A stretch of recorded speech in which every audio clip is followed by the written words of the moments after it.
ఇండియాలోనే అతి తక్కువ ధరలకి రత్నాలనందించే ఏకైక సంస్థ 6JVR.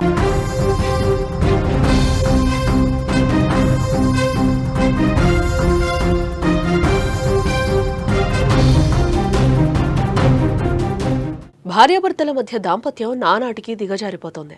అగ్ని సాక్షిగా 7 అడుగులు వేసి ఒకరి కష్టాల్లో మరొకరు పాలు పంచుకోవాల్సిన దంపతులు పరాయి మోజులో పడి వివాహ బంధానికి చెరగని మచ్చ తెస్తున్నారు. భర్తొద్దు ప్రియుడే ముద్దు అన్నట్లు భార్య అదే పద్ధతిలో భర్త ఇలా క్షణిక ఆనందం కోసం బంగారం లాంటి భవిష్యత్తును బుగ్గిపాలు చేసుకుంటున్నారు. అచ్చం అలాంటి ఘటన ఏపీలో కూడా చోటు చేసుకుంది. ప్రియుడితో కలిసి జీవించారని ప్లాన్ వేసి కర్ణాటక నుంచి ప్రియుడిని పిలిపించి మరీ భర్తను దారుణంగా హత్య చేయించింది ఓ భార్య. ఇక్కడ కర్నూలు జిల్లాలో ఈ నెల 3న జరిగిన మర్డర్ కేసును పోలీసులు ఛేదించారు. ప్రియుడితో కలిసి భర్తను చంపేందుకు భార్య ప్లాన్ చేసినట్లుగా కూడా పోలీసులు నిర్ధారించారు.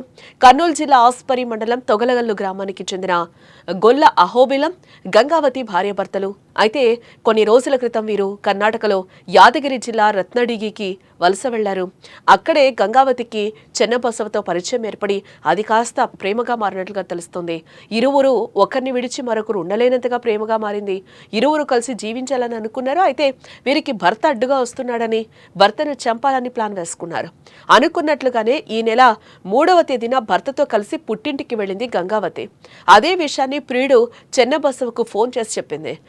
సాయంత్రం భర్త మాత్రమే తిరిగి వస్తున్నాడని, మార్గ మధ్యంలో చంపేయాలని కూడా చెప్పింది.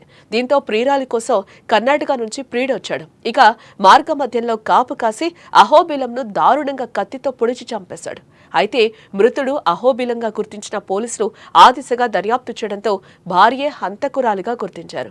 దీంతో ప్రియుడు చెన్నబసవతో పాటు భార్య గంగావతిని కూడా పోలీసులు ఇప్పటికే అదుపులోకి తీసుకున్నట్లుగా కూడా తెలుస్తోంది. ఇందుకు ఈ కథలో గంగావతి ఏం సాధించింది? అగ్ని సాక్షిగా తాళి కట్టిన భర్తను వద్దనుకుంది. ప్రియుడితో కలిసి జీవించేందుకు ప్లాన్ వేసి మరీ భార్య భర్తను చంపేసింది. భార్య మాటలు నమ్మిన పాపానికి భర్త బలయ్యాడు. గంగావతితో కలిసి సంతోషంగా ఉందామనుకున్న చెన్నబసవ జైల్లో ఊచలు లెక్క పెడుతున్నాడు. సమాజంతో పాటు కుటుంబ సభ్యుల ముందు గంగావతి తలదించుకోవాల్సిన పరిస్థితి వచ్చింది. చూశారు కదా, పరాయి మోజు క్షణికానందం ఎంత పనిచేసిందో, ఎన్ని కుటుంబాల్లో చీకటి రాత్రులు మిగిల్చిందో. ఈ వీడియోపై మీ అభిప్రాయాన్ని కామెంట్స్ రూపంలో తెలియచేయండి. మర్డర్ కేసులో ముద్దాయిలను ఈరోజు అరెస్ట్ చేయడం జరిగింది. ముద్దాయిలు ఇద్దరు ఉన్నారు. దాంట్లో చెన్నబసవ, ఇతను కర్ణాటక బెంగళూరు చెందిన వ్యక్తి. తర్వాత గొల్ల పద్మావతి అంటే మృతుడు యొక్క భార్య.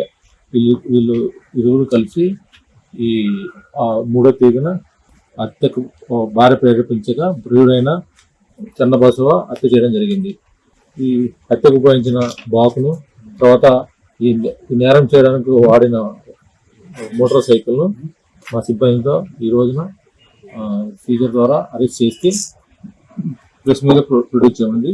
ఈరోజు వీళ్ళని న్యాయస్థానంలో హాజరుపరుస్తాం.